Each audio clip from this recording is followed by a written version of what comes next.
Hi everybody and welcome to Talking Teal, episodes 4 and 5 combined. This is a tough day to do this, Sunday, June 12. We woke up to terrible news. Out of Orlando.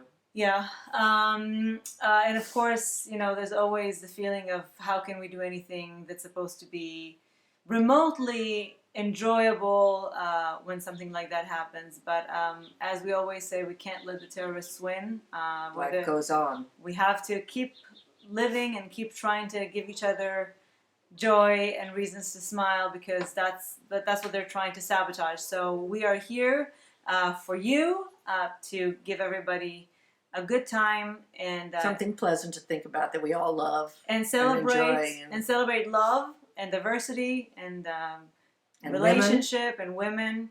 So and good art. Okay, so this is what we're gonna do here today. And by the way, I'm Mimi Torchin. I'm Liron Cohen, and just to show you, this is what we have to do today. That's from you. That's from you, most of it, yeah. Now I may be glancing down at my notes occasionally. Well, we'll both be glancing at, because we have so much stuff to read from. First of all, though, we want to reveal our surprise. I was very tempted to reveal the surprise at the end of this vlog, but I think I've tortured you enough. So kudos to Monique, who actually guessed it. Jane, you guessed it too, but you had a little bit of a head start, so I'm not sure that counts all the way. Monique guessed it. We have an interview for you with the wonderful, lovely, brilliant Jet Wilkinson. Yes. Now we have it. She answered questions. She's not here on camera, but we sent her questions and she typed her answers. As many behind straight from the horse's computer. I think as many behind the scenes people. Jet is a little camera shy, so she asked to do it via email, and we loved her answers, and we're going to share them with you in just at the end of the vlog, after we talk about all of your responses to it first. She directed, as you know, episode 5. She directed episodes 7 and 8 in season 1, and she's back in season 4 doing episodes 5 and 6. So we'll be talking about her next week, I suspect, as well. So first of all, though, since we are talking about Monique, who managed to figure us out, which I thought was very clever. I thought you never had a chance of figuring it out. Except that you fans are very clever and very astute, and smart. You know what's going on in front of the camera and behind the camera. And it shows in every single one of your emails. You're just so observant and insightful, and we love hearing from you. So and by the way, we're in the country. Allergies. I have a huge frog in my throat. I hope I don't cough it up. Ribbit. In the middle of a sentence. So, speaking of Monique, I just have to throw this insane theory that she had, but who knows? So I asked a couple We're not saying you're insane, Monique. No, we're saying that the theory is insane. It's just a little bit of a stretch, but who knows? So last week I asked you who you're rooting for top dog position this season, and Monique said that she was rooting for Bridget, which was not even an option. And here is what. She said, if for whatever reason to seek revenge on Bridget, Ferguson harms or kills Frankie, I believe Bridget would seek revenge and probably kill Ferguson, therefore entering Wentworth as a prisoner. And with a nod to the prison, she would see psychological tactics to become top dog. Therefore, get plenty more screen time and main casting billing. That is smart. So I know it's wishful thinking, but we never know who watches this, Monique, so you may just have given somebody a really terrific idea. The only thing is that the difference in the sizes between Pamela Rabe and Libby Tanner, she could squish her like a bug. Yes, but there are other things besides physical force. I just have to point your attention to this hilarious squirrel. I think it's napping. It's just hilarious. Anyway, last time we turned our camera and we saw a bunny, something wonderful happened. So who knows? The Libby bunny. So what would this be? The Fergie squirrel? The Pamela, would you like us to name a squirrel after you? I think we have to call the squirrel Pamela now. Okay. All of our squirrels are going to be Pamela now, since they all look the same. We can't figure it out. And Liron does not believe that we have any male. No, everybody's a girl here. They'll die out fast. All right, so let's go into this and start with episode 4, because we weren't here last week. So episode 4, it's so hard because episode 5 was so intense and so filled with beautiful, tragic, funny, dramatic things that we keep thinking, wait a second, what happened in episode 4? I know, we have to, we've watched it a couple of times and we We go, still say, oh, right, episode 4 was a very good episode. Right. It actually was very, very good episode. So I'm going to start with Anne's email. And Anne has some inside knowledge, not because she's been to prison, not because she actually did time, but because she's a professional. And she has a little bit of information that would be interesting for us regarding B. We, many of you pointed out after talking Teal episode 3, we had completely forgotten about B's tough relationship with sex and with that you sort of, if not phobic, she was not into sex kind of asexual. at all. Asexual, but it right. seems like she wasn't really asexual, but that she had such trauma from abusive relationships and that she just kind of veers away from sex. Yeah, which makes her reaction much more believable. Now, Anne says that approximately 70% of incarcerated women will participate in intimate contact with another woman while in custody, many times even hiding it from their male partners that are still on the outside and resuming their relationships when they get out with the male partner, right, when they get out of jail.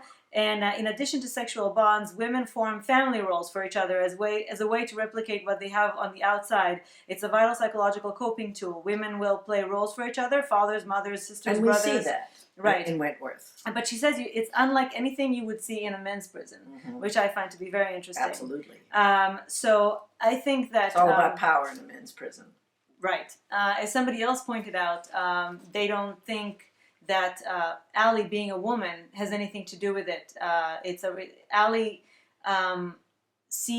treats B differently from most other people. She doesn't take the whole top dog, tough, attitude from her, and she just kind of wins her, killing her softly. So I think she really breaks down her barriers, and she gets to her. And so thank you, Anne, for always providing us with insightful information that we don't know. I want to talk. Is this a time to discuss my theory? No, not which yet. is obvious. Not yet. Okay.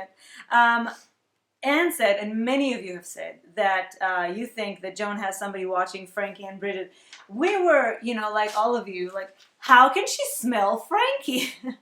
And actually, thank you, Doris. Doris pointed out that actually research has found that psychopaths have a diminished sense of smell.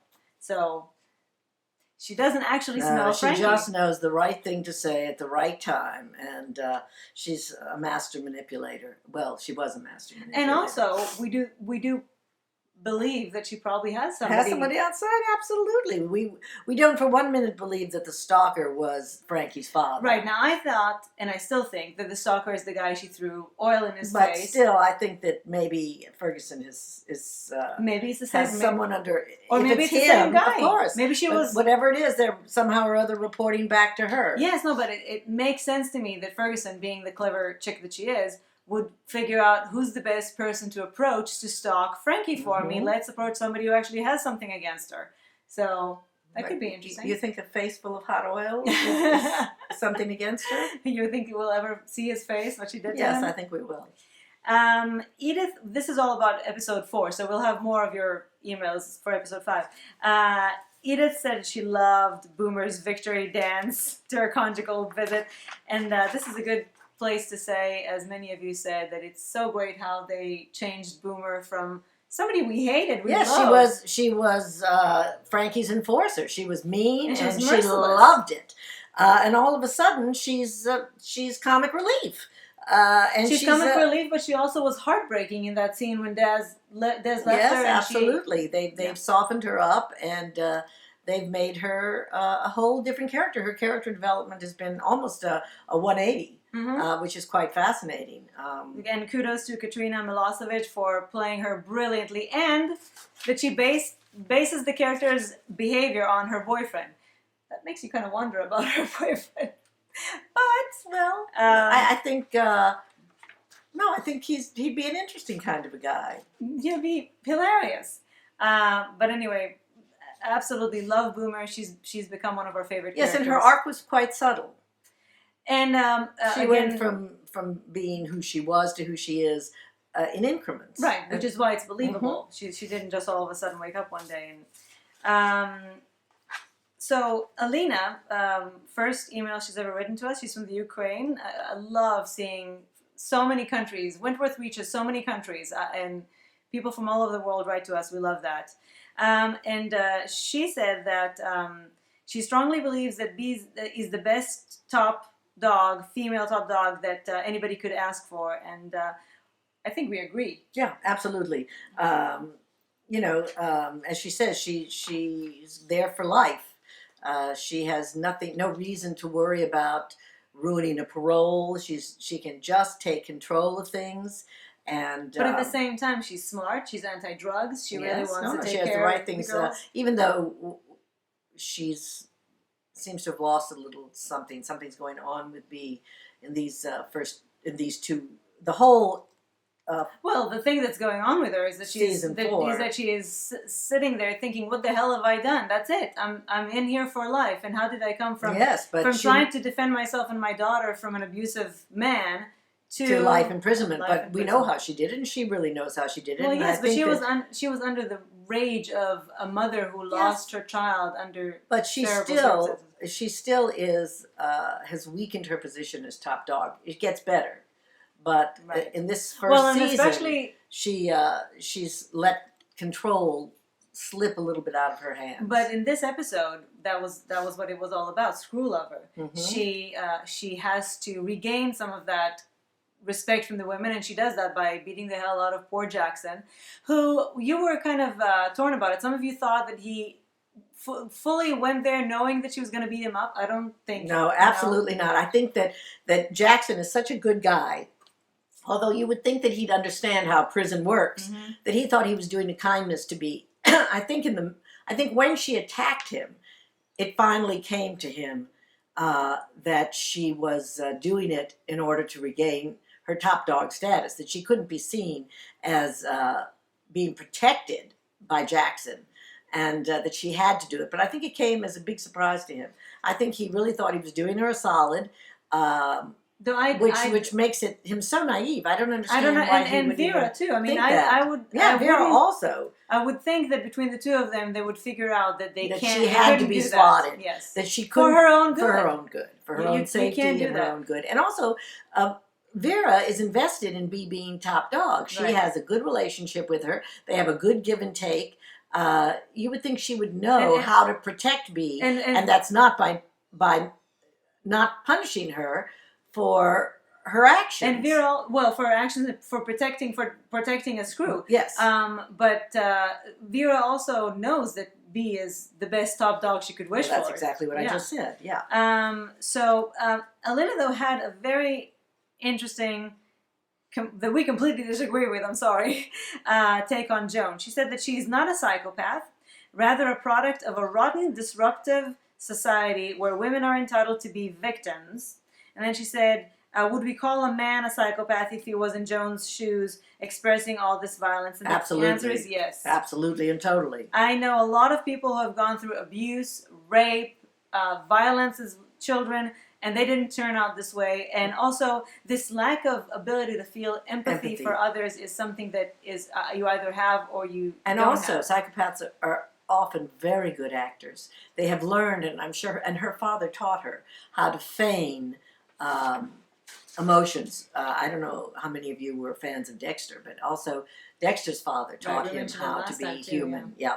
And how to feign humanity, although I think Dexter had a little more. Well, and I think what's interesting is that, Alina, you wrote this after episode 4, but in episode 5 we see that Kaz has gone through tremendous abuse and terrible trauma, and yes, she's violent, but she's doing it in defense. She's a vigilante. She's doing it to defend women. She's trying to, like Dexter. She's using it. She's using it in her mind for good. Right. She doesn't want to hurt an innocent person. She wants to protect the innocent. Right. And harm the guilty, as opposed to Joan, who hurts everyone. Hurt whoever. Yeah. Yeah. And to serve her purpose. Her purpose of being in control. Right. And is this the time for me to say mine? No, not yet. We keep them waiting. It's clear who's top dog in this relationship, right? Okay, so all of you, it repeated in every email, and it repeated when we were watching the episodes, we were yelling at the television as well. But Brittany said it the best, so I'm just going to quote her. Doreen is bugging the shit out of me with her obsession with getting conjugals with Nash. Shut up! You got your conjugal in the shed. Hetero request denied. I just feel so sorry for both Sharina Clanton and Celia Arlen. Liz, yeah. That's what they have to do this season so far. I hope that they have more to do later. They're almost background. Well, and now Doreen is going to move to Kaz's and Ferguson's crew, and she took Ferguson's advice and but taking Ferguson's advice got her conjugal. It got her conjugal, but it made her weak. Yeah, sold her soul. Well, and all Ferguson has to do is, Ferguson knows so well how to change her tone of voice, everything she says, her body language to suit whoever she's talking to. And when she turns to Doreen and said, "So I heard your conjugal was denied." Oh, it's ridiculous. The way she said it's ridiculous. How short memories do these women have? This is what bothers me. Mm-hmm. All of a sudden, Ferguson, nobody bothers her. Kaz's crew is not that powerful. Nobody. She's just left to run. Nobody calls on her to run, bullshit. Have free reign, doing what she wants, saying, and people don't just go, "Who the fuck do you think you are? We know you." That's wrong. Yeah, I think it's a big flaw in the writing this year. To have forgotten who Joan was, who Joan is. Yeah, and also she was the governor. Again, not only is she a psychopath who did a lot of terrible things, anybody who was the governor, who comes in as a prisoner, would eat so much shit from these girls. I find it to be very unbelievable, and so do a lot of you. Yes. And that is a problem. It's a reoccurring issue. issue in a lot of the emails. What's the matter, people? Where's your memories? Yeah, because we started out saying, they wouldn't have made her a prisoner in the same prison that she used to be governor of. So we found ways to make it sort of credible. And then have her just, be in control of other people, scare people, and then also be able to manipulate them as if they never had other interactions with her. It's one thing that she was able to manipulate Kaz because Kaz doesn't know her. She has no history. But it's a different story with Doreen and, with everybody else, except that isn't a new prisoner. Exactly. Nina, as many of you did, brought up the story of Maxine's diagnosis, which later we see also plays an important role in episode 5. But I think her story portrays an important issue regarding the transgender community. Mimi and I differ a little bit on our takes on this story, so you go first. No, you go first, because I'm disagreeing with you. Oh, okay. Well, I mean, I'm not against this story. We've seen it also recently on Heartbeat with Candace Cain, the beautiful, lovely Candace Cain, who played exactly the same story. And if memory serves, because I remember when I was watching Heartbeat, I thought, oh, that story again, because I think I had seen it before, but here's my problem.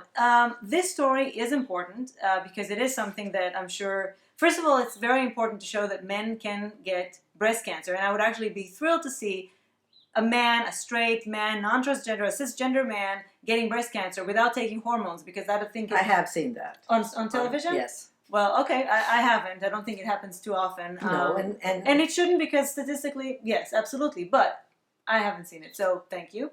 Where did you see it, by the way? I don't remember. I watched 200,000 hours of TV a year for the last 40 years. So anyway, we do know that taking hormones can affect, can raise the chances of breast cancer. Yes. What my problem is, and we'll see in episodes to come how it will play out. I'm not saying anything yet, but it seemed that it could go in a tiny bit of an exploitative way, because this cisgender idea that in order to be a woman, you have to take hormones, you have to look a certain way, your skin has to be soft, your facial hair has to be removed. All these things that in order to be a woman, you have to look a certain way, is a little bit of a problem. That's why also a lot of people expect transgender people to want to have surgery, reassignment, sexual reassignment surgeries. Well, I don't Sex think that reassignment this surgery. is just a cisgender notion. Well, yes, Transgender people do what they do to feel like their gender. And let's face and it, also women don't have beards, women have breasts. yes. And if you want to identify with a certain gender, you want to identify with it physically. I don't think that no, it's exploited I don't think it's wrong. at all. I think it's that, the way it is. I think that having a cancer story as it is already tough, and pitting the idea of dying, how much do you want to live, or how much do you want to be seen as a woman? That's a very interesting question. It's interesting. And women with breast cancer, except for some of them don't want to have mastectomies, it's not a question that most women face. It's a question that transgender women face. And I think that we've only seen it a couple of times. Who knows? Obviously, nobody saw Heartbeat. It's been canceled. So I'm just saying. I don't agree with you on that. I think it's a very saying. good story, and I think it's a story that hasn't been told that much. And I think we will see it play out as we did in episode 5 in many interesting ways. Well, I'm just saying, we'll see how it plays out. But it does, to me, raise the question of why, and it's true for transgender people also. I think that, for example, most transgender people actually don't have the reassignment surgery. But they do take hormones. Yes. And they do try to look physically like the gender they identify with. Which is fine. If they didn't, then people would just look how they look, and they'd say which is also something that we're moving towards. Not a lot of people don't want to identify with any gender, or a lot of people are gender non-conforming. Yes, and there are a lot of women let's who say, don't. what is that? But also 1/10 of 1%. No, but also as women, we constantly struggle the standards that we have to meet in order to be considered feminine or womanly enough. There are a lot of questions there about what it means to be a woman. And womanly, and I still have my Jimmy Neutron hairdo. There are a lot of questions there about what it means to be a woman, and about being a woman regardless of whether or not you take hormones, because you're a woman on the inside, and that's what ultimately matters. So we'll see what they do with it. This is not the way transgender people generally in this society approach. But this is a matter of life or death.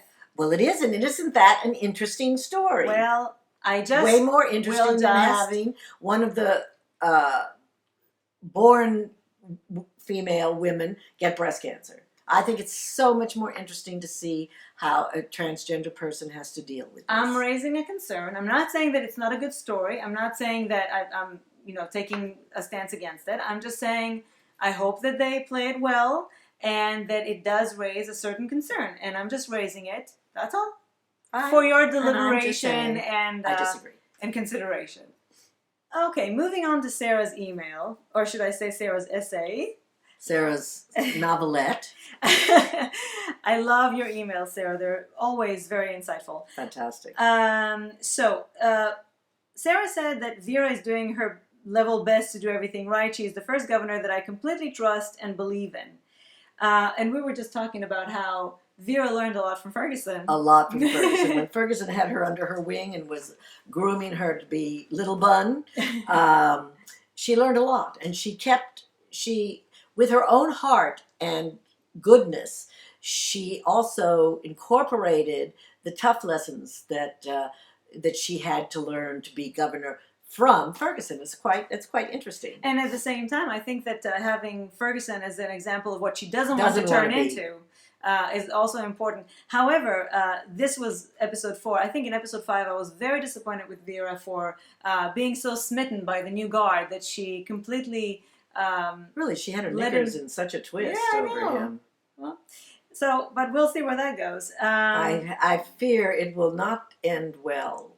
Now, here is the point where you can get to your theory. Finally. Well, it's not just my theory, as it turns out. No, it's our theory. But I was the one to bring it up yes. and notice it in the first place. Sarah says that Joan is manipulating everybody, and that Kaz, Will, and Bee all acted exactly as Ferguson predicted. And a few of you said, how does Ferguson know what to do so that everything happens the way that she wants it to happen? And some of you said that you thought that everything did happen like she wanted it to happen. But quite the opposite. In our opinion, anyway. No, not in our opinion. We saw it in both episodes, and especially well, yes, in some episode people 5. interpreted it differently, but yes. Well, I don't see how you can interpret it differently. Joan sees life as a chess game. Now, this is, by the way, for episodes 4 and 5 4 together. and 5 together, and for her life. But what we see is Joan plotting out moves on a chessboard using people as pawns, and she will move something in one way so that Kaz will respond in another one way. She'll set something else in motion so that something else will happen. She'll do all of these things, but in many of her moves, in these shows, she was thwarted. Things didn't go as planned, and the problem is that because she is a psychopath, she does not leave room for human emotion, human compassion, any kind of human interaction that will change the trajectory of what she sets in motion. She thinks because she moves her bishop to pawn 3 or whatever, that sets up a move over here. But the other person over there has another feeling about the way things move, and it completely throws things off. She sets up the rape of the new girl, Tasha, and Tasha does the alarm. And then Maxine is top dog was supposed this to is punish going her. to 5 now. Right. Well, we can also talk about episode 4. Also, she sets up B as the screw lover. B is the screw lover, and B, because she's smart, turns it around, beats up Jackson. And the girls cheer for her. And it starts from the very beginning, though. She sets up Jackson by saying it was. When Jackson walked into the I'm gonna slap her and say, "Oh, please, you're overplaying it, Joan. Calm down." Anyway, she sets him up to be beaten. B finds out. B, who is loyal to Jackson, manages to save him from a severe beating, even though it puts her in danger. Exactly, and she knows it. Ferguson would never have done anything like that. She never could understand how someone could sacrifice themselves for a screw, especially. And so then she labels her as a screw lover, and B beats up Jackson, gets thrown in the slot. She sets up Allie with drugs. Allie gets thrown in the slot, and she and B bond to the point where it's going to be a very close alliance. Which, by the way, I came up with the idea, and I completely might be overreaching here, but ally to be, just saying, maybe that's why she got the name. I don't think so. That's fine. Listen, you know what? Why not? When I wrote my script, I put a lot of attention to the names because I wanted them to mean something. So I think that people generally, when they write shows or any kind of art, they put attention into all those things. It's very possible. Anyway, Joan sets up these moves and waits for things to happen, and they don't happen that way. Finally, culminating, we'll just run to 5, because I know you've all seen 5, with Tasha, with her setting up the rape, Tasha doing the absolute worst thing she could do, but not in her opinion, the panic button. I loved when Juicy Lucy went off. We'll get to that. I have a special point I want to make about that. And then Joan and Kaz are all set for the new temporary top dog. Which also, by the way, sorry to interrupt, but also in her interactions with Kaz, that entire episode 5, Kaz was so into her grief and her memories of the bad things that happened to her. And Joan kept nudging her and bugging her. When she said, "Shut up," or she'd walk away. She just doesn't understand. And she would be so shocked and to the point where she started talking to herself again. And I loved to me, Joan Undone is 1,000 times more interesting than Joan in control. Yeah. And so the final thing was to turn the women against B and Maxine. Well, a man is now top dog. Yes. She especially knew how to press Kaz's button because Kaz is so anti-men. And that scene of Maxine preparing Tasha for the worse, explaining to her in her kind way, "Darling, do you know why you're here, sweetheart? I No, just nicked that's a few not things. why. No, that's not why.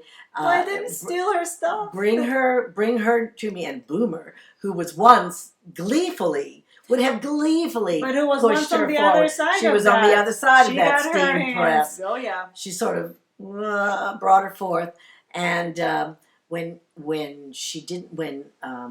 Maxine didn't pull the trigger, when she stopped and said, "I'm letting and you our off," breaths, we were like, "I'm letting you off with a warning." That was one of the most powerful moments. Absolutely.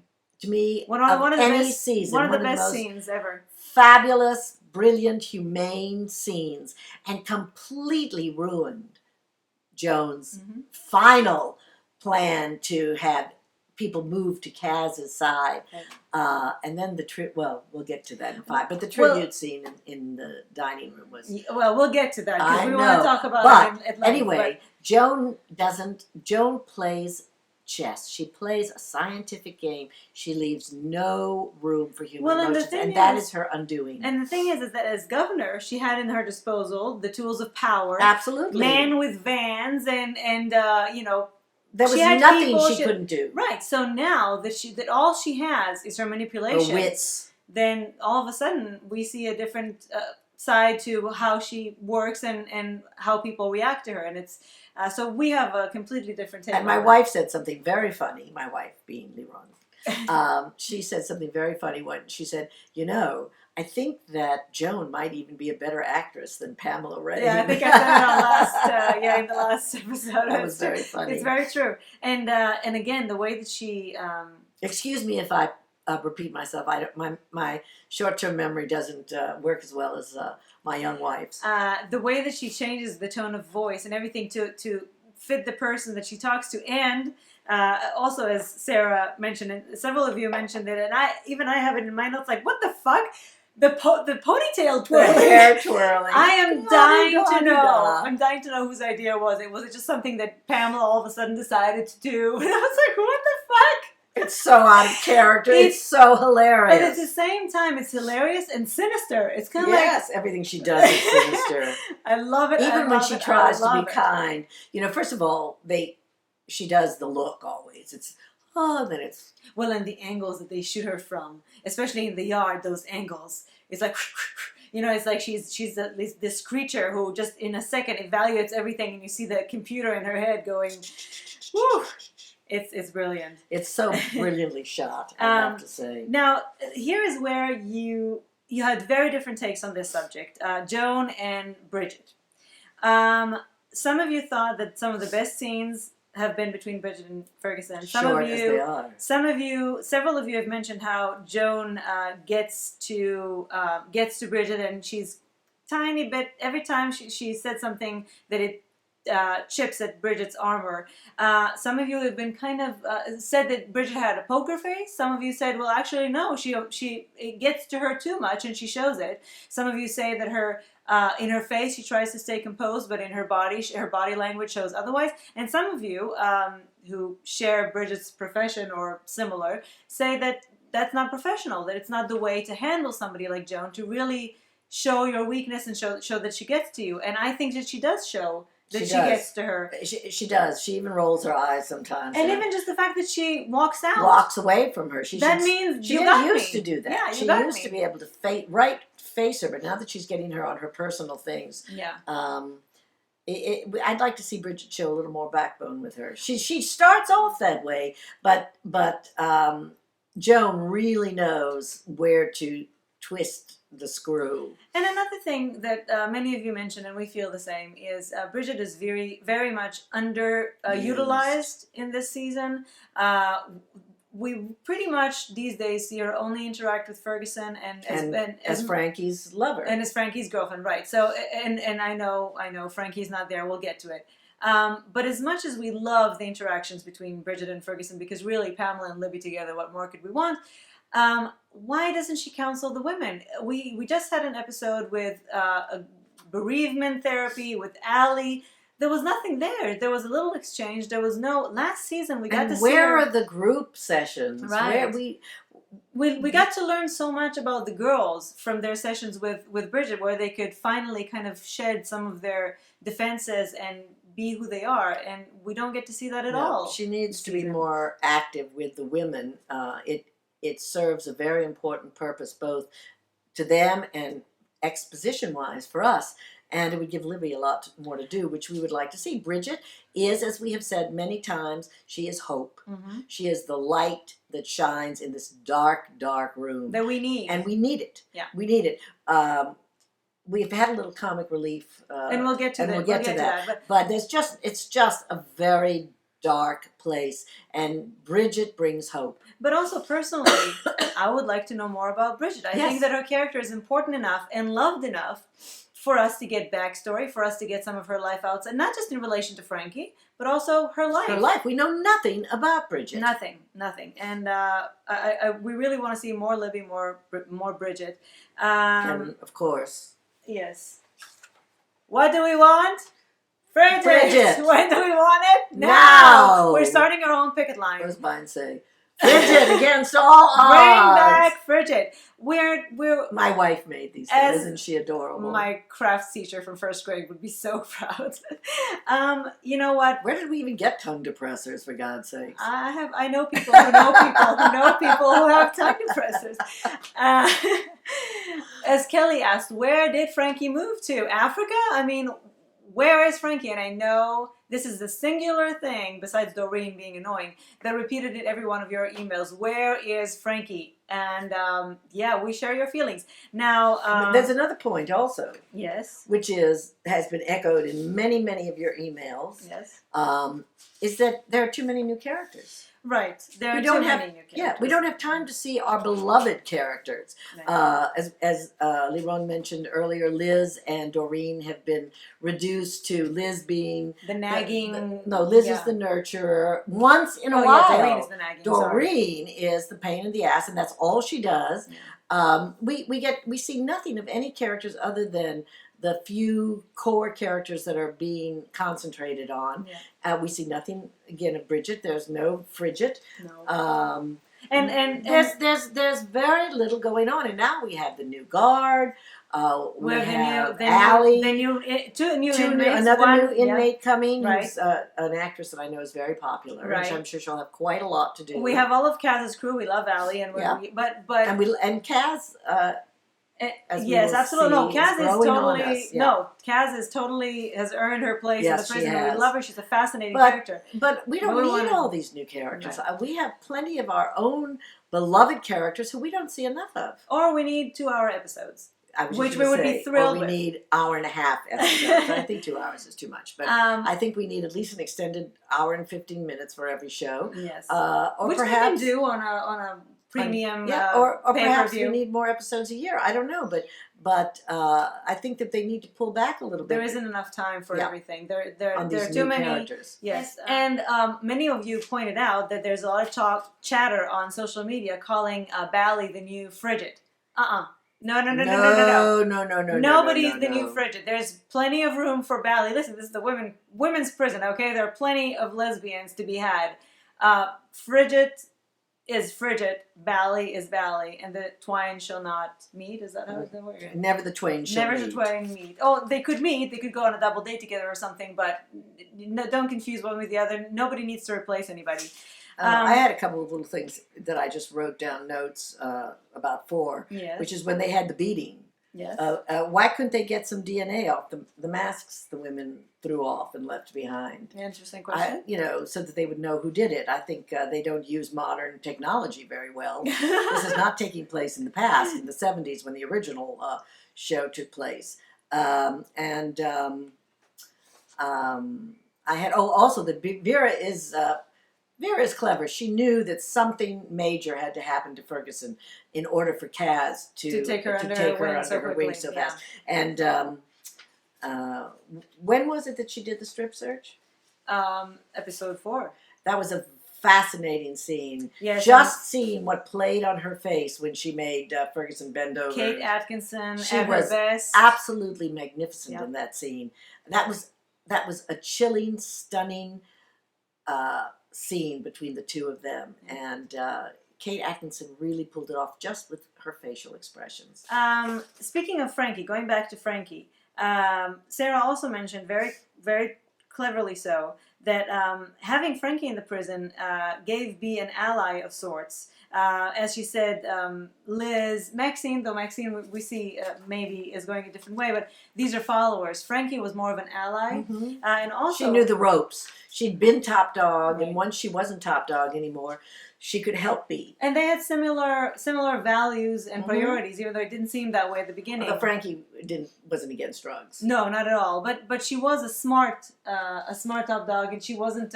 She didn't enjoy just violence for the sake of violence. And as also Sarah pointed out, that B and Frankie kind of worked off the same rule book. And this season, it seems like there's no rule book. Everybody's just doing whatever they want to be doing. And Sarah also mentioned that another part of why we seeing Bridget only in the context that we've been seeing her means that we always are seeing her in her professional capacity, and we want to see her, in the first episodes where she was relaxed and caring and in an actual relationship. These are important aspects of Bridget that we love and we want to see. She's a very nurturing character. Now, Jane pointed out that Ferguson having the nightmare shows that, that we assume that that's kind of like the writer's way of showing us, see, this did happen, because that's why it's coming in her private dreams. Private moments are very, very important in drama, and that's why writers have to be absolutely true in private moments. Yes, and also I really enjoyed what this true rape scene brought out, another layer of Pamela's acting that we got to see, because we always saw Ferguson in very different situations, and here she was truly, as much as Ferguson is capable of showing, truly vulnerable. Well, she was victimized in a very horrible way, and right. even a psychopath has internal feelings about themselves. Which is why I'm saying it brings out different. It allows Pamela to do some other things. Yes, that we always love seeing, the gamut of Pamela's ability to just do everything. Really. Also, Jane points out very, very true. Ironically, when Kaz says, "What kind of woman does that to another woman?" and then when you think about what Ferguson has done to other women, it takes away from the compassion. Yes, and then does to it Tasha. to Tasha. Exactly. So, who was it that said the line? Are we going to get to that? Oh yeah, we're gonna get to that. That's episode 5. The episodes are running together for me. I know, it's hard to remember what's what. That's why we do at the end of every episode, so that we can completely focus in. Jane made a very, very cool prediction that maybe makes me think that she might have some insider knowledge, but I'm sure she doesn't. Next week, this was episode 4. This was right after episode 4. Next week, it looks like Allie bites one of the guards. My prediction is that B and Allie end up in the slot next to each other. Ta-da! Very good. Very good, Jane. Very good, Jane. Okay, and also she says, she talks about the Vera-Will Jackson relationship, that it's kind of like a brother and sister relationship.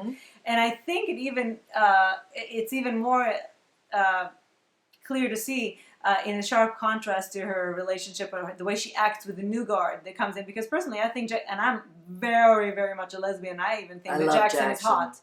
Jackson is hot, and Jackson is the kindest man. Right. And remember, they were equals. Right. So she knows Jackson from another level, and I think that carries over now. I think that they are almost equals, and she should listen to Jackson. But now this new guy comes, and she's all like, yes, let's do what you say. You're so experienced, and yes, you just read my mind. If she had a ponytail, she'd be twisting it. Yeah.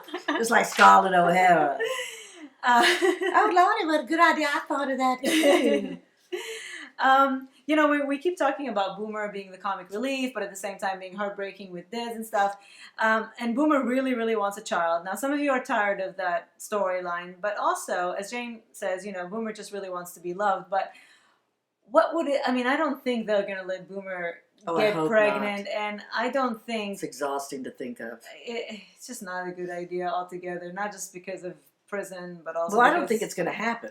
Well, I don't think Des is coming back. No, not Des, but where's she going to find? They completely moved away from her trying to get Maxine's sperm. Denise says that Kaz has a temper a lot like Frankie did, and this can prove to be dangerous when dealing with the freak. Somebody else also said that she has even a worse temper because hers is touched off immediately by any kind of perceived injury to a woman. Well, and the fact that she seems to not be feeling threatened by Ferguson, which can be either the thing that will save her or her downfall. No, it will be her downfall. Her downfall.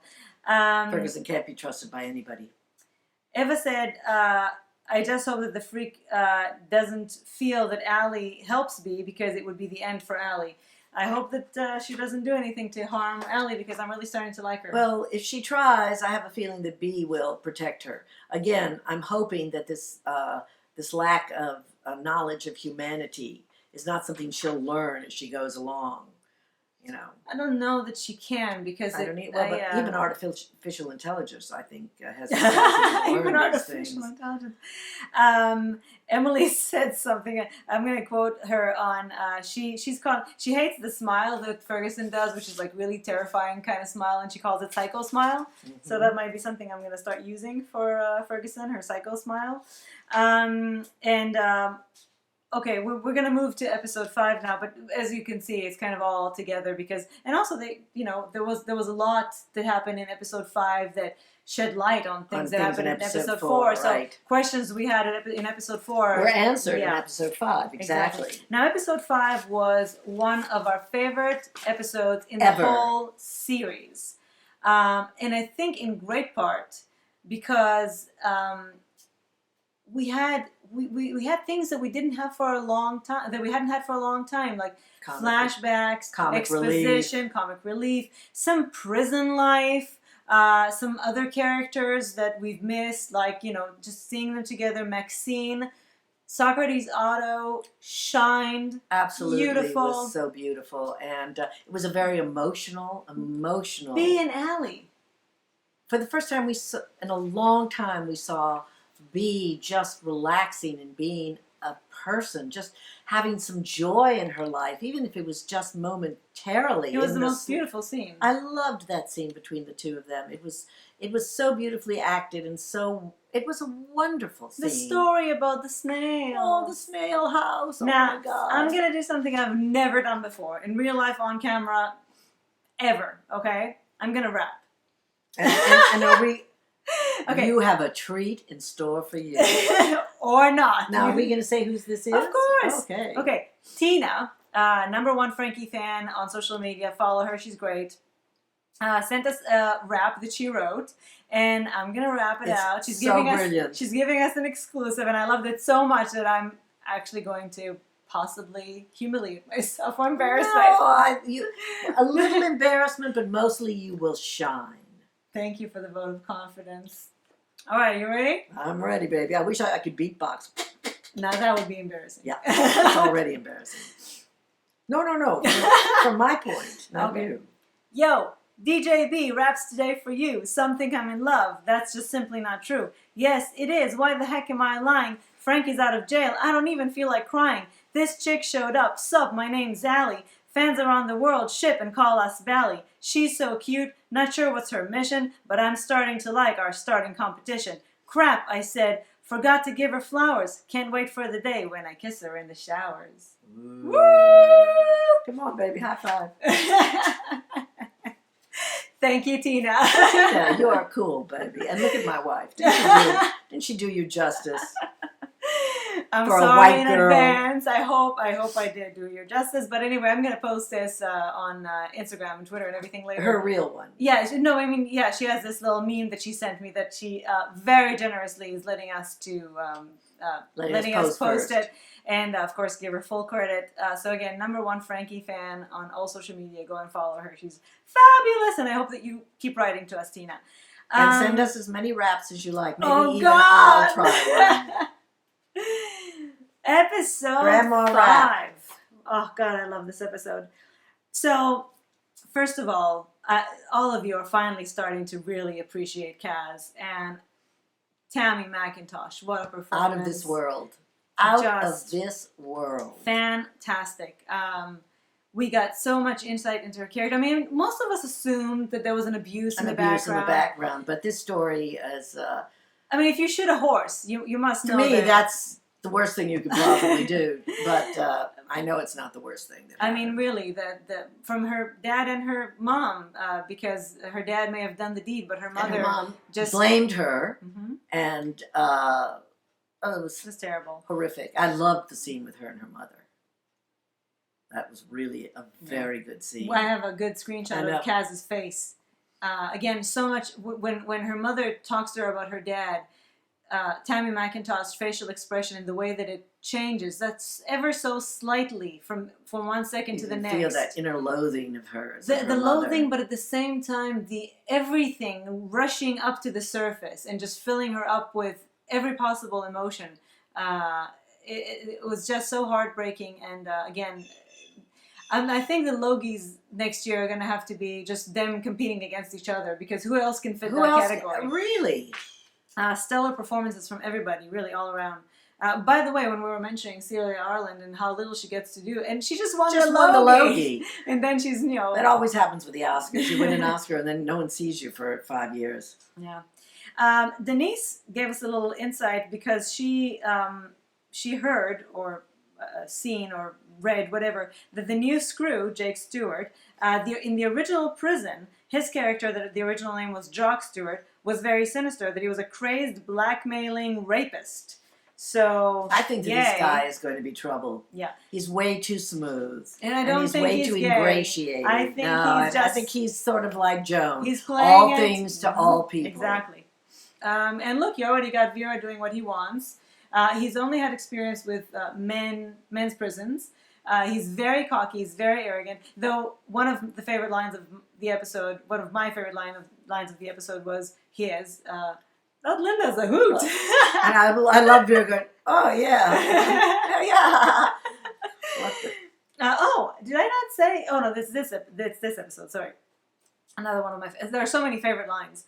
How about no one's eating anyone's pussy juice? Big favorite of everybody's. The last piece of bacon will bring out the best of the worst in anyone. Well, yes, in your case.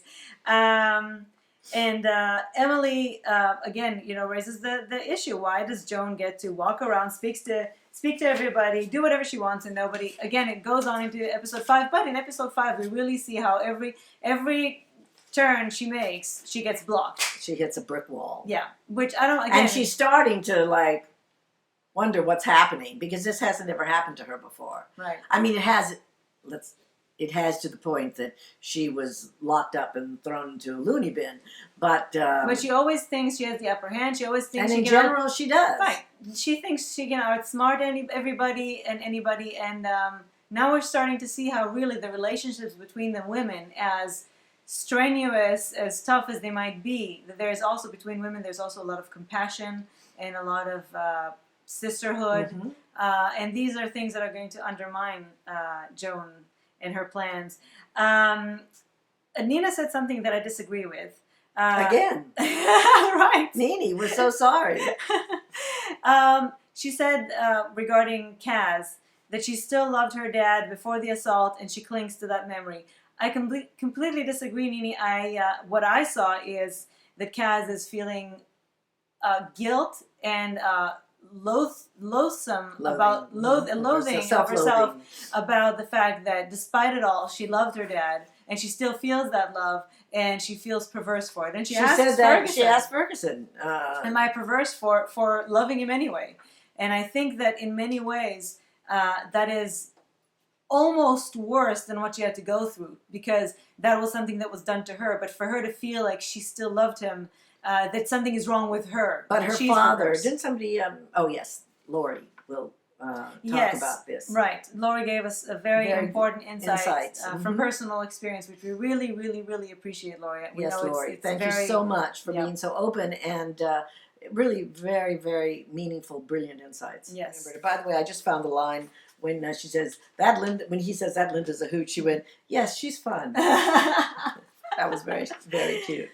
Nina calls the nurse porn nurse. Lori called her Barbie nurse. I think we should start a poll: Barbie nurse or porn nurse. I think she's far more sinister than either of them. Exactly. And in fact, when we asked Jet her questions. The last question we asked her, we told her she could answer anything she wanted, not answer anything she wanted. And she answered everything except for that question. We asked, "What's up with that blonde nurse? What's the deal with her? What's the deal with her?" And I think that she has no idea, or she does have an idea, and she didn't want to tell us because she has otherwise, some what's the function. story? Yeah. And some of you guesstimated that she and the new guard are in cahoots with Joan. That they're actually there as plants, and they're going to both help Joan in some way. We shall see. Sarah, again, said that she loved the scene in the shower with Kaz and Ferguson, where Kaz throws her against the wall. And she said, and I have to say, this is the quote from Sarah is the important part here. She said it's the first time she saw Joan scared. And what's funny to me is here she says it's the first time she saw Joan being scared, but then she has to put it in quotation mark because we still don't know if she really was scared. Nobody knows anything how to that's read going her. On in Joan's inner life. Yeah. Another favorite quote. I'll give you some advice, Joni. That was Allie. Yes, Allie, here's some advice. Don't ever call Joan Joni, or you might have drugs planted in your cell and you're going to be slaughtered. And by the way, Kate Jenkinson is marvelous. Lovely. Absolutely lovely. Love her. Also, as Sarah said, she has a soft strength to her. And I think that's a very beautiful way of describing her appeal. She's real. She's strong, but she's very soft. And the slot bonding with her and B was one of those rare moments of gentle, just... Her falling asleep by the vent, to me, was one of the most beautiful touches.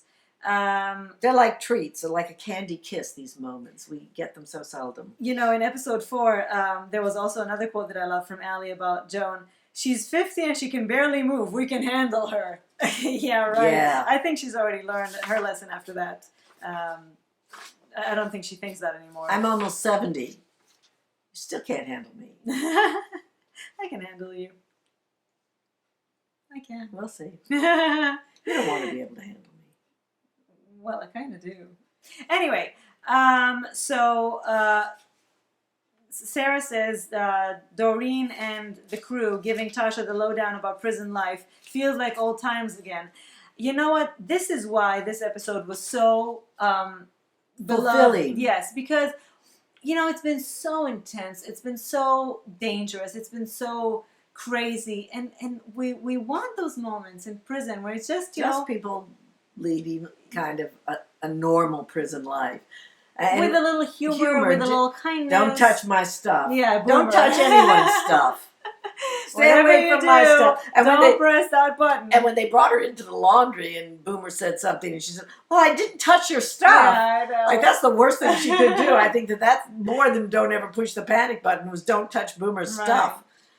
And it's so important, and we have to emphasize this, because just as we say, you know, we need Bridget because she's the hope, she's the light, we also need, the show has become so intense, and we love it. It's so a fantastic show. But we need those, we as viewers, we need those moments of relief. We need those moments of just spending. To laugh, to be able to sigh, to be able to feel some emotion. Because with the also don't forget that these are characters we love, and we want to also see them get some rewards and get some good times, not just to constantly be surviving and fearing for their lives. And the problem with season 4 has been so far that Ferguson is such a threat amongst them that if they're not in actual danger, then we get angry at them for falling for her trap. Bullshit. So I have to say the writers are helping with that by not having her plans come to fruition, and also Kaz ignoring her and pushing her against the wall and getting up and walking away from her in the yard. Yeah, completely, like she's talking and nobody's listening to her. Again, driving Joan to talking to herself in the cell. Yeah. It's like, what am I doing? Where do I go? What have I done wrong? I've got to get things in control. She's not used to that. I have to say that a lot of the things that when we kind of quote unquote complain about, the next episode already kind of takes care of it, right? So we have to also remember that the writers have a long-term plan and that they're going somewhere. It's just that really right now a lot of balls are in the air and there are too many characters. Another one of my favorite lines from the episode that we have here is, I'm hoping that if I can tempt you with some fresher, tastier meat, you'll turn your nose up at this battered old cunt. That was great. That was very, very great. A cunt. She is a cunt. Here's something that a lot of you actually mentioned. Maxine Who showing. is this? This is still Sarah, I believe. Okay, this is still Sarah. I got lost. This is still, well, that's because Sarah sends essays, but they're always so good. They are so full of insight. Don't shorten them in any way. Keep going. The scene with the puddings, which was again one of our favorite. This episode was so filled with some of our favorite scenes of all times. Wonderful payoffs for things in such subtle ways. So subtle, the obeisance that they paid to her. And many of you asked and said, this makes me wonder: have all the top dogs before this did they all get it wrong? Does mercy, compassion, understanding, does that get the girls more to appreciate a top dog than violence? And but remember, Maxine started off with fear, and she still is capable and of it. And she's still capable of it, and everybody knows it. But this was a new girl in an extreme situation, and her showing her compassion, I think, really turned their minds. I blew their minds that this could happen from someone who they still knew they had to respect. Mm-hmm. They were showing a new kind of respect for her. Well, yeah, the fact that she showed I can be tough when I need to, but I can also show mercy when I need to. And if you do your thing, I will try to do right by you. Yeah. It was again a beautiful. It was one of the best, one of my favorite moments, also in the whole season. Yeah, brilliantly. The whole show. Brilliantly written, brilliantly directed, brilliantly acted. Both so subtle, so beautiful. Frankie Adams, the new girl, Tasha. Again, she's amazing. How hard it must be to be thrown into this series as a new girl with all of these top-notch powerhouse performers that have already had so much time to get to know their characters and become their characters. Well, it kind of works for her, though, doesn't it? Yeah, being she's a new girl.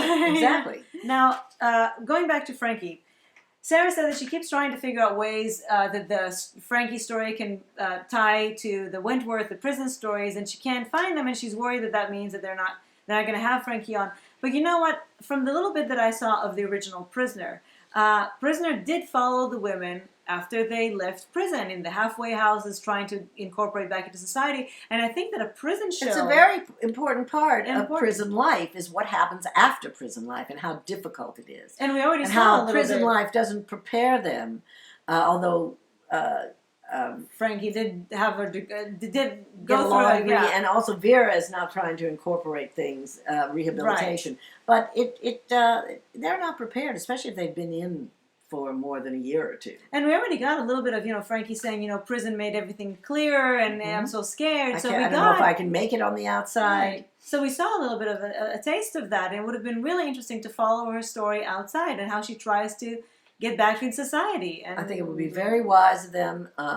Frankie is a very, very popular character. Nicole is a very accomplished actress with a huge following. Right. And Frigid, again. Frigid people. Yes. Okay. Eva pointed out that quite a few of the prisoners seem to have childhood problems with their fathers. Frankie, the Freak, Kaz, Allie. Makes you wonder, doesn't it? I think it's pretty well known. I know that the writers do a lot of research probably into these things, and it might be something that a lot of female prisoners have in common.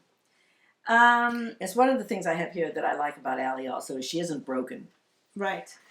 Even though she's fresh and new, and she's tough, and she's got swagger. She's obviously had a drug addiction. Yes, but she is not a broken person. A lot of the women have had so much trauma in their lives that they're broken.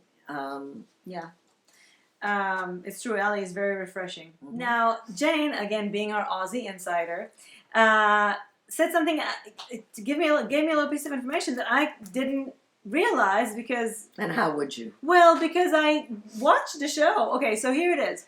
Deborah Lawrence, the mother, Kaz's mother, the actress who plays Kaz's mother, I didn't know that she was a Pippa on Home and Away. Now, I watched Home and Away, and I actually watched both Pippas, but it was a long time ago, and Deborah Lawrence changed quite a bit. I showed you the picture, and I wouldn't have recognized her. So she was a very beloved matriarch on Home and Away. And she took all these foster kids in. Yes, she was a beloved mother, and so Mimi says that I might be reading too much into this, but I think that again, all casting decisions, I think all these things have a reason. And to me, maybe she just auditioned and they thought, oh, you know what? To take somebody who in the viewer's mind used to be the most loving, nurturing mother and make her into the most heinous mother, then it would create a sort of a dissonance in our heads that will throw us off. And everything about Wentworth is trying to throw us off and make us uncomfortable. However, I never saw Home and Away, no, and but, I wonder how many everybody of you in watched Australia, Home and Away. I'm sure that yes, I'm sure the Aussies. Wentworth is an Australian show primarily, and even though it has an international market, I think that, and again, we talk about Wentworth as a very complex narrative that offers you very many different levels of enjoyment. You have the basic one, which is so fulfilling already, and then if you get all these little nuggets, all these little rewards, you get so many, it unlocks another chamber of delights. So to me, realizing that this was Deborah Lawrence, who was from Home and Away, was Pippa. It's a great point. Jane, right? Yes, Jane. We need our Aussie viewers to let us in on these things. Absolutely. Jane also points out that for Maxine, there always seemed to be, even though she was the enforcer and she did it brilliantly, that she always seemed to be a little uncomfortable with the level of violence she had to execute, because we know from the first season that Maxine came into the prison that she's actually a very gentle soul. Very gentle soul. She came in very different, and she. Well, they all look at B. They all come in different. Absolutely. You have to harden up while you're in prison. Absolutely. And since B used her being a big woman, having been a man, she made an ideal enforcer, and she was willing to do that. But the first opportunity she had to be top dog, what did she do? Compassion. Yeah. Great compassion. I just wanted to throw something in that Nina said, which was, why does the new guy get to talk to G so cheekily with so much Tavira? He doesn't seem to have any respect for her. Well, and she played right into it, because she was like a little schoolgirl who was like, oh, you're so cute, and that squirrel is still there, by the way. I hope he's alive. Yeah, I see a little slit in his eyes. If Pamela is still there by the end of the episode, I'm going to turn the camera to her. Okay, so Anne said that she liked that look/smirk between B and Allie when Allie was taken out of the slot. I didn't see it as a smirk at all. I saw it as, we just spent the whole night talking to each other, but it was easy because we weren't facing each other. It was behind a wall, and all of a sudden, this is kind of like, I told Mimi, it's kind of like meeting a pen pal that you revealed all your innermost secrets to, and all of a sudden you're meeting in real life. It was kind of like meeting you for the first time. That's true. some shyness, but this kind of soft, like, oh look, look at what we've done in the last few hours. And we know that Doreen is going to. We saw the preview for episode 6. We know that Doreen is switching sides. Doreen. She's just intense on getting on our nerves this season. But last nerve. But Allie is very likely to move to B's side. So it'll be balanced. Yeah. But it still doesn't make it Doreen any smarter. No, and this season, you know what? You can have Doreen. Exactly. We don't need her. Anne is wondering if, and quite a few of you said that, if the writers might be moving into letting Maxine go this season. If she's going to die because of her top dog position, or because of her cancer, or if because she refuses to treat it because of the hormones, or because, so many things, so many reasons why she could, or Kaz killed, I don't know. There could be so many reasons for Maxine. I just hope not. I hope not, because we sure love I would Maxine. miss Socrates Otto's wonderful, warm, strong performance, and I love Maxine. She's one of my favorite characters. Yeah, I do too. Elizabeth, also a first-time writer, thank you, Elizabeth, says that this season is putting up some very serious issues, and they do it very well, that she's feeling proud of Wentworth for dealing with self-harm, rape, incest, transgender breast cancer, and this is already only five episodes into the season. So it is very remarkable, and again, I find that everything that they bring to the surface, everything that all the issues, the social issues, that they bring, they have fully researched. It doesn't feel like, it doesn't feel like they're just throwing something out there. We see B again, kind of nipping at her cutting. We know she still cuts. They didn't just drop it after 2 episodes. They're very savvy and they're very true to their characters. Yeah. And also she says, of course, she misses Frankie a lot, and she says, the build-up from last season didn't turn up at all as she expected, and it made me really think about it. We got the fairy tale ending, and we got a little couple of scenes. But you know what's funny? It makes me think about The Mirror Has Two Faces, because in The Mirror Has Two Faces, which is a Barbra Streisand movie, and if you haven't seen it already, you should. She is a teacher at Columbia University, and she asks her students, all fairy tales, have you ever noticed that all fairy tales end in and they lived happily ever after? And she says, nobody ever tells you what happens afterwards. After happily ever after. That, she's tired of having to clean the castle, and he's bored with her, and he starts looking for another chick and another princess. Right. So what? You gave us the end of the fairy tale, and then you're gonna leave us hanging? No. Well, they gave us a little bit of it. A tiny bit. But not enough. Not nearly enough, and especially it was like a bone. It felt to me like they were throwing us a little bone. Well, they threw us a massive bone.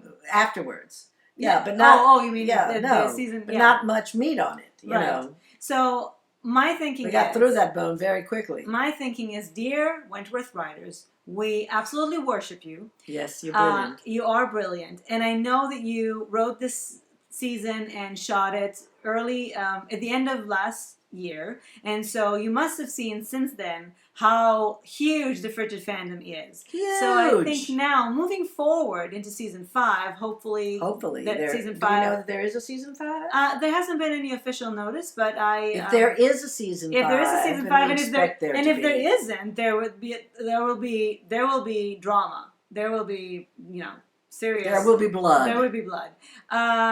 So if there is a season 5, and we're assuming there is, please give us more Frigid. More Frigid. What do we want? More Frigid. Now. Thank you. Well, no, in season 5. Right. Okay. Too late now. Too late. Well, we'll get what we get. Okay, Lori, this is what we were talking about. Yes. No, but also before this, Juicy Lucy.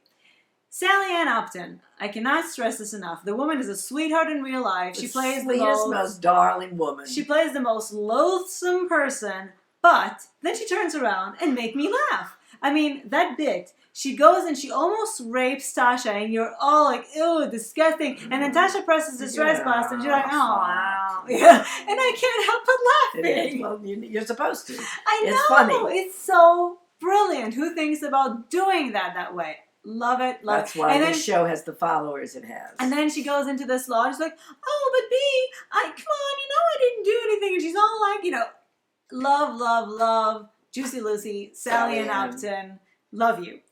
Okay, now we're getting into the real conversation that Lori had to offer, and I'm just going to quote her. Kaz and the horse. This was very, very hard for me. I lived this. Getting lavish gifts from your abuser is very common. It is a type of psychological torture and manipulation. How can I not love him when he does so many wonderful things for me? I must be an awful child to hate him when he obviously loves me so much. He can't be bad even though he does those things because he's so good to me. Just a few ways it can fuck you up. Yes, I speak from personal experience. Those gifts are also used as leverage, which we saw when he killed her horse. And to have a mother who not only doesn't believe you, but to blame you and shame you is just over the top. I have a much deeper sympathy for Kaz now because I can understand where her ideals come from. So thank you, Lori, so much for giving us this insight. These are things that unfortunately people who've gone through it know, but it does give us a lot of insight into Kaz's her pathology, the way she works, and why she does what she does. Psychology, and which gives me a lot more respect for her. She doesn't just kill people or just hurts people. Yes, vigilantes. She's a protector. Also disobey the law and all that stuff, but at least she does it because her motives are, she thinks she's doing something good. and she protects the people who. And the system people who need protection. And the system doesn't really serve these kinds of people. I mean, we know how many women get beat up and have no recourse. The police doesn't do anything Don't do anything about it, or they're being threatened, and the police can't do anything until they've actually been attacked. And by that time, it can be too late. Too late, exactly. So I can understand why Kaz feels that there is a need for somebody like her to protect the women. Sophie said, I love this comment, that Kaz acts like a mother to Ferguson because it's the mother she never had. And I think in episode 5 it really becomes clear. Very clear, yes. And it's so fascinating how she became this very nurturing. I mean, really, the scenes with Ferguson, we only had seen Kaz before that being very tough. And all of a sudden we see this nurturing... warmth and nurturing soul. Yeah, which obviously come to... because she knows what she would have liked to have when she experienced what she experienced, the trauma that she experienced. So anything else we want to say about episode 5? I think we've said it all. I think we've said it all. And then now, for the grand finale, we had the great pleasure of interviewing Jet Wilkinson, who was the director of one of our favorite episodes of Wentworth Ever, who was not just a brilliant director, but also a lovely person. Lovely, lovely person. We didn't actually interview her. I mean, we sent her questions and she answered them. She was so kind and said... generous and giving. Yes, we told her she could, as we said, answer or not answer as she pleased, and she answered everything except what was up with that nurse. She probably doesn't know what the deal with that nurse is.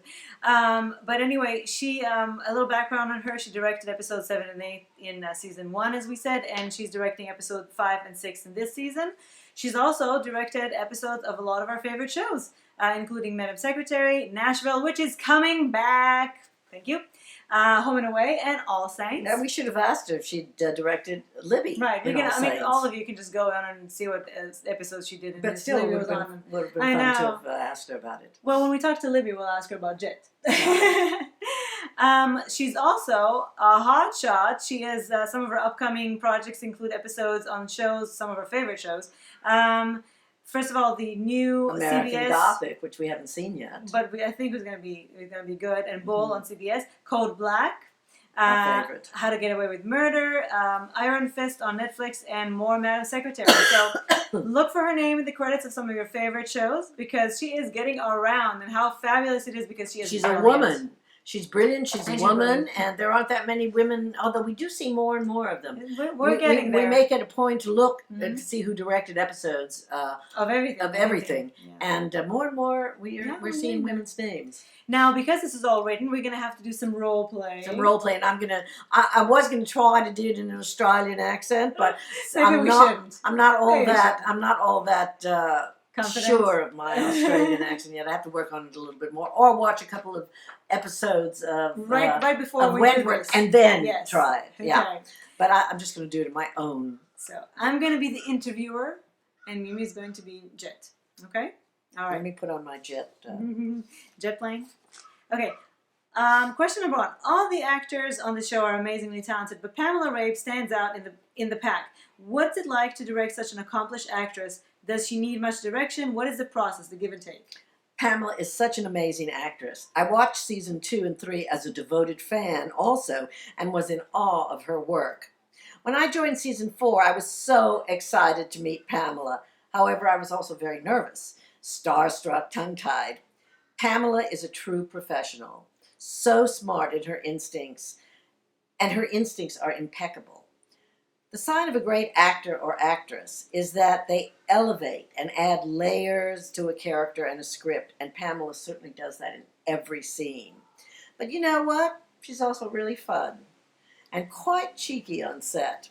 So it's the perfect blend of extreme professionalism and really inspiring for everyone to lift their game, but she can also have a laugh and play, which I love about her. This episode was full of new people, new characters, guests, flashbacks, locations, children, and animals, for goodness sake. How does all this affect the dynamics of a show that is very self-contained and insular? Did it offer particular challenges or perhaps benefits as a director? I absolutely loved having those Kaz flashbacks in my script. To be able to create a brand new tone for those flashbacks was really fun. Of course, the actual content was very challenging. I really wanted to create a sense of summer with the golden hue, and all of the production teams were completely on board, where their costume and production design had a thematic color of yellow throughout. I especially wanted those horses on the carousel to have a sunlit radiance. I think this replicates a certain sense of childhood memory: summer, heat, light, a sense of innocence in a heinous world. The young actress who played Kaz was divine and very talented, and the farm where we filmed is also where the horse lived. He was so lovely and well trained. The biggest strength of those flashbacks were the fact that they intercut with Kaz in such an emotional trauma. And Tammy McIntosh was absolutely flawless in her performance. She brought so much commitment and passion to this episode. It was a privilege to be a part of it all. You know, I was thinking about the hue, the light, the yellow hue, The warmth. and it so contrasted the dark blues, The grayness. gray, Cold. black and teal and cold. Yes, because they also really what is it, desaturate the scenes in Wentworth? Yes, also, and like when you work on a photo, like I do in Photoshop or Camera Raw, you have a slider Right. for temperature. And when you want it to be warm, you slide it towards gold, and when you want it to be cooler, you slide it towards the Right. blue. So even though the memories were of such tragic and terrible things, they were still they wrapped in such a haze childhood of a golden haze of memory. Yeah, it was very, very excellent. This episode had a lot of contrasting elements and tones, brightness and darkness, humor and tragedy. There was a lot of exposition and character development. How do you manage to keep all those balls in the air? The best way is to know the script inside and out. During pre-production, I like to get the script into my bones. I live and breathe that script from the time I start to the day I finish. Fascinating. Thank you. How much does the director on a television show control the look of a scene, the lighting, the camera angles? Does the script dictate? Does the Bible tell you so? Do you pretty much have a free hand? The director certainly has the vision and control of the individual episodes they direct, because they are there filming every scene, executing ideas, working one-on-one with the actors. However, the producers shape the series as a complete project, so they have overall creative control to maintain the style and tone, which is a testament to them. You know, I noticed after when I was looking up Jet's episodes and I saw 7 and 8, 5 and 6, I looked it up, and all of the episodes are directed in blocks of 2. Mm-hmm. And I found that really fascinating, because I guess it's a way for Wentworth to kind of have a continuity. In a way. Because by the time you get to the 3rd episode, you've sort of, like we've already forgotten, 4 has already blended into 5. Right. So they can start fresh. And also, these directors come from all over the world, so as long as they've got them, they might as well keep them. Absolutely. I mean, Jet is currently in LA, for example. So, it's been 3 years since you've directed an episode of Wentworth. How have things changed on set with so many new actors and different dynamics? Is there anyone who is gone that you miss working with? I feel like the show had a great confidence about it in season 4. All of the actors absolutely knew who the characters were, and it was great to be a part of that. I absolutely missed working with Nick Da Silva this time. I also enjoyed working with Chris McQuaid in season 1. So I believe Chris McQuaid is Jax. So you see, even the directors miss Nicole. So you're not alone in it, and I hope they bring her back. I have a feeling they will. Do you let the actors improvise ever? Nothing is really improvised on set as such. If there are script changes, they are done prior to filming. But if there's a spontaneous reaction or incident that happens naturally on set, we go with it if it works for the scene and the trajectory of the show. I wonder if ponytail twirling is part of that. I wish we had found out. I'm so happy. Do you use storyboards? For big sequences, I do. I always use floor maps to block scenes, stage movements, and camera angles. A lot has changed on the run, however, as things unfold organically on set. But it's always good to start with a plan and go from there. Okay, there are a couple of scenes that we really loved, and we know that the viewers did too. So we're going to ask a couple of questions about specific scenes. How did you shoot the Bee and Alley scenes in the slot? There was so much intimacy through a wall. That must have been a big challenge for all of you. That's a good question. And Oh, that well, was thank you. really fun, actually. We shot that concurrently with 3 cameras, so the actors played off each other through the wall in real time. Fantastic. Kate and Danielle were so great. It was just so natural, and it seemed effortless. I love that because you could tell there was so much intimacy and they got to play off each other because they set it up in a way that it was in real time. It never Brilliant. would have occurred, because usually, they use one camera on these Mhm. kinds of shows, and I was wondering how did they pull off the fluidity of it? It must have been very hard, and this is how. It's so brilliant. How many takes were there for the steamer scene with Maxine? Were any actors harmed in the making of the scene? No. No one was injured during the filming of that scene. The scene took about 2.5 to 3 hours to shoot. Lots of coverage, lots of people in the scene. I thought Frankie Adams, who plays Tasha, was great in this scene, and Socks was brilliant. Very powerful and vulnerable at the same time. Very skillful performance. I'm so proud of these actors. What a joy. And what a joy for us to have this interview for an exclusive for Lady Parts. We could have asked so much more, but we didn't want to, It was my pleasure. We didn't want to ask we too didn't want much. to burden her. We had so Yeah. many questions we could have asked, but she was so fabulous, Yeah. and So she sent generous. the answers in Immediately. Yeah. and they're so well thought out, and we just appreciate it so much. Thank you, Jet, if you're watching this. And we can't wait to see episode 6, and we might ask. I think you may be getting some more questions. questions. Oh, what a door you open now! Anyway, this is what is it? The 4th hour of this vlog already? Something like feels that. like it. Anyway, I'm ready for a nap myself, and I need to do something for my throat. And we need to get ready for the Tonys. Yeah, the Tonys. Tony Awards. The squirrel unfortunately just left. Pamela has left the building. Or Joni. Or Joni? Joni. Oh, we Joni. might call her Joni. Joni. Joni. Oh my Yeah, God. that's what we're going to call Yeah. her. Joni. Thank you so much for joining us, for We really spending the enjoyed better it. part of an afternoon with us. And or an evening, or the middle of the night, whatever or it early is for morning, you, whenever it is wherever you're you are in watching the it. world. And we're going back to weekly Talking Teals now, so you can expect to hear from us very soon. But we first need to hear from you. So after Fabulous, episode, fabulous emails from all of you. Really, they were just amazing. We could have done without any of our own commentary, although we would never do that, of course. Well, I love because the you give and all take. wrote so many wonderful... I love the give and take. I love the discussion. Mhm. I love that we all bring out different insights, different observations, different knowledge, Right. viewpoints that we have, and we make it into one big melting pot of insight Ideas. into Wentworth, our favorite show. So after episode 6, you know what to do. ladypartsvlog@gmail.com. Send us your emails, your essays, your thoughts, your questions, everything, and we will see Your cards, letters, your donations. Sophie actually thanked us for making this vlog free for everybody, and it made me think we could charge for this. I never even thought of that. Maybe you may get a few Don't worry. ads. Don't Don't worry, worry. we're not charging. Anyway, we'll see you very soon for another Talking Teal. In the meantime, have a wonderful fabulous week. week. And our thoughts go out to the people of Orlando, Yes, and our hearts. to our community, which is strong, Suffering, but- and will continue to be strong in the side of adversity and violence. Bye.